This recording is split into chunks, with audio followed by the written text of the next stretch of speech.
Existiu um homem na França medieval que foi a expressão máxima daquilo que um homem de governo cristão deve ser. Justo, conciliador, promotor da paz, perspicaz e, claro, extremamente cristão e submisso à Santa Igreja Católica. Mas sem deixar com que todas essas virtudes caridosas diminuíssem a sua autoridade. E este foi Luís IX da França, que nasceu em 1214, mas subiu ao trono já em 1226 com apenas 12 anos de idade. Ele foi o 9º rei da dinastia dos Capetos e que reinou gloriosamente sobre a França por 43 anos, até 1270.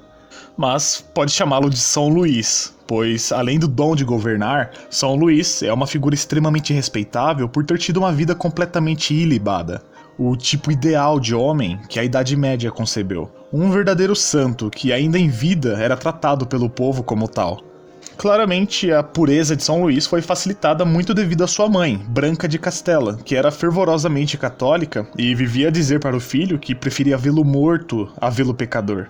E ele entendeu muito bem o recado, se entregando totalmente à fé e cumprindo todos os preceitos e tarefas católicas.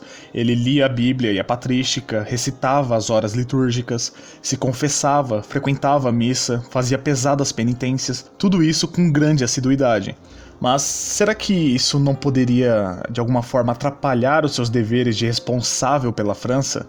De modo algum. Na realidade, o poder, unido à fé e à generosidade de São Luís, se tornava em uma grande obra de caridade por toda a França. São Luís, em pessoa, saiu do conforto do seu palácio e ia atender as pessoas em situação lastimável. Ele dava abrigo, alimentava, visitava, amparava e prestava auxílio aos doentes e aos pobres. Tanto que Joinville, cronista francês que narrou a vida de São Luís, ele escreveu que muitos padres e prelados desejariam ser semelhantes ao rei nos seus costumes e virtudes. Além disso, se não fosse suficiente a sua generosidade e a sua integridade, São Luís, demonstrando o seu poder de persuasão e seu carisma, ele sabia cativar o povo e conseguir sua amizade também através dos seus discursos. Certa vez, São Luís disse o seguinte: meus amigos e fiéis, eu não sou o rei da França, eu não sou a Santa Igreja. Sois vós, enquanto unidos, que sois o rei, que sois a Santa Igreja. Como se pode ver, belas palavras de um rei que governava não somente em favor da elite ou a um grupo especial, mas sim tendo em vista sempre o bem comum. E podemos dizer que durante o seu reinado, a França certamente era o país onde a paz, a ordem e a justiça tinha prevalecido num grau acima de todos os outros países. O desejo por paz e justiça para a França era o que fazia São Luís dedicar a maior parte dos seus esforços políticos. A justiça era basicamente combater todos os que perturbassem a ordem e infligissem sofrimentos aos mais fracos. Muito por isso, São Luís visava dirimir todas as formas de guerras privadas que aconteciam internamente em solo francês. E essa intervenção rigorosa do rei culminou em menos contendas e, obviamente, trouxe uma paz reinante para a França ao longo do reinado de São Luís. Justiça também significa ter firmeza nas decisões e nada de conceder privilégios na hora do julgamento, né? Então, independentemente se o sujeito era parte da nobreza ou se ele tinha uma condição de vida favorável, se ele errou, ele deve receber a mesma punição que o mais miserável dos servos receberia. E nós temos episódios que demonstram que São Luís realmente atendia a esse critério. Houve uma vez em que um certo cozinheiro que tinha sido acusado de cometer violências achou que iria escapar da forca porque ele participava da casa real. E ele não poderia estar mais enganado. O próprio rei pessoalmente mandou enforcá-lo. Um outro caso foi a da nobre dama de Pontoise, que havia mandado o amante matar seu marido, e aí vários dominicanos, franciscanos, altas damas da corte e a própria rainha intercederam em defesa da criminosa, mas o rei foi lá e mandou queimá-la no próprio lugar do crime. Então, se justiça significa dar a alguém aquilo que lhe é devido, então podemos dizer que São Luís foi o mais justo de todos os reis que já passaram pela terra. O longo reinado de São Luís é uma época em que a França se desenvolve bastante como sociedade civilizada.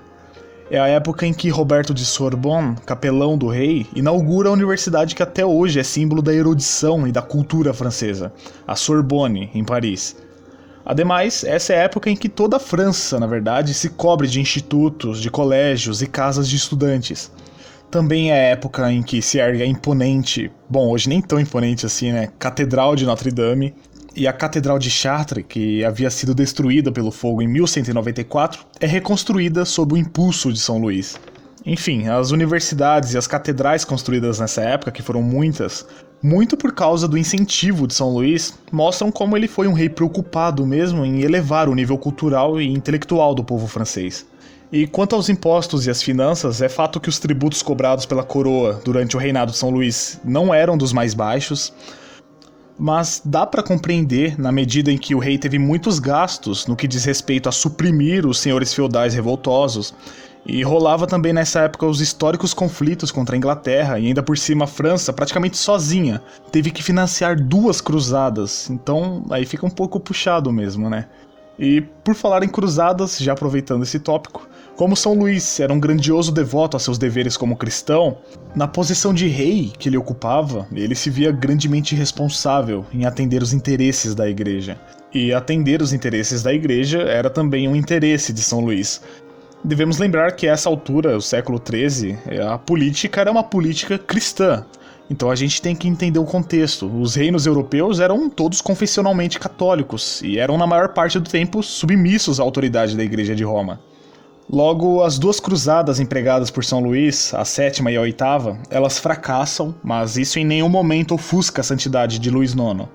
Pois a sua santidade era tanta que, na tentativa de ajudar a Igreja a triunfar na Terra Santa, talvez ele tenha sido um pouco precipitado, um pouco afoito. Aliás, se a 7ª e a 8ª cruzada falharam, será que foi culpa exclusiva do rei da França? Ou será que não faltou um pouco mais de união da cristandade, e também podemos dizer de esforço do papado em empreender uma força conjunta rumo à Palestina? Eu acho que talvez a segunda resposta faça mais sentido, né? Mas seja como for, São Luís era tão sonhador quanto a uma igreja triunfante que ele não media esforços para fazer desse sonho uma realidade. E se ele errou, pelo menos ele errou tentando acertar. O que importa nesse caso é a intenção. No mais, as cruzadas empreendidas por São Luís ajudam a revelar alguns aspectos de sua vida que só fazem honrar ainda mais a sua memória. Na 7ª cruzada, por exemplo, São Luís ele mira a Terra Santa, né, mas busca primeiro tomar o Egito, porém ele fracassa e acaba por cair prisioneiro dos muçulmanos, e o sultão do Egito, sabendo do caráter de São Luís, ele o tratou de maneira muito honrosa e com muito respeito. E o prestígio de São Luís era tanto que conta-se que até mesmo os emires do Egito queriam fazer de São Luís o sultão daquela região, vejam só. Tamanha era sua reputação. Ele era admirado até mesmo por seus próprios inimigos, é uma coisa inimaginável pensar isso hoje em dia. Mas não é de se impressionar, uma vez que a mansidão de São Luís para com os humildes, o seu desejo de proteger os fracos, a sua generosidade para com os adversários, enfim, essas coisas acabam por despertar admiração em qualquer um mesmo. E mesmo no fim da vida, quando ele já não via a hora de partir dessa vida para se encontrar com Cristo, ele se dedicava cada dia mais às suas tarefas como rei, ele nunca se deixava desanimar, pois ele sentia que, acima de tudo, ser rei era uma missão que o próprio Deus havia confiado a ele. Por fim, São Luís morreu em 1270, durante a 8ª Cruzada, e ainda tem muita coisa para se falar desse personagem magnífico, mas o resumo é basicamente esse: um cristão perfeito, excelente governante, obediente aos desígnios da igreja, embora por algumas vezes ele tenha contestado a decisão controversa de alguns papas. Como, por exemplo, quando Inocêncio IV excomungou Frederico II, imperador do Sacro Império Romano Germânico. Ou seja, ele não concordou com o Papa na questão de excomunhão de um rei, ou seja, uma coisa grave, ele não concordou com o Papa. Mas afinal não é proibido discordar do Papa. Aliás, é uma atitude cristã discordar do Papa quando ele está errado. E o Papa pode errar quando o assunto não é uma definição sobre assuntos de fé e moral. E quando Inocêncio IV excomunga Frederico II de forma radical, ele não tem a visão correta de São Luís, que é a de união em prol das cruzadas. Então, como se pode ver, nem sempre é proveitoso se submeter às decisões pontifícias. E foi exatamente isso que São Luís fez. E, bom, quando São Luís morreu, em 25 de agosto de 1270, uma dor tremenda pairou sobre a França nesse dia. A lamentação era geral, e o pensamento da maioria dos franceses era o seguinte: a quem poderão os pobres recorrer agora que morreu o bom rei que tanto os amava? E muito antes que Bonifácio VIII, apenas 27 anos após a morte de São Luís, promulgasse oficialmente a bula que canonizava o bom rei, o próprio povo, principalmente os mais pobres, já haviam proclamado a santidade de Luís IX em seus corações.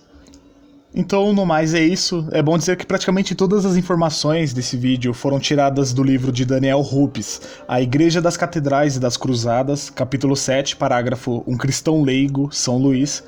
E vale lembrar que Daniel Rupes tem uma obra espetacular sobre a história da igreja. Esse livro que eu citei, A Igreja das Catedrais e das Cruzadas, é o terceiro volume dessa obra. Então, para quem se interessa por história da igreja, vale a pena conhecer, é bem legal. Eu gostaria de dizer também que você pode ajudar o canal a crescer se tornando um membro do canal. Então é só clicar no botão de Seja Membro que fica do lado do botão Inscreva-se. Aí é só você escolher a opção com tanto que você deseja e pode contribuir. Nós já temos alguns apoiadores, muita gente boa tá ajudando. E os nomes de quem ajuda o canal tá sempre aí na tela. Então eu costumo dizer que quem se torna membro contribui não só com o canal, mas com a difusão de um conservadorismo consistente e verdadeiro.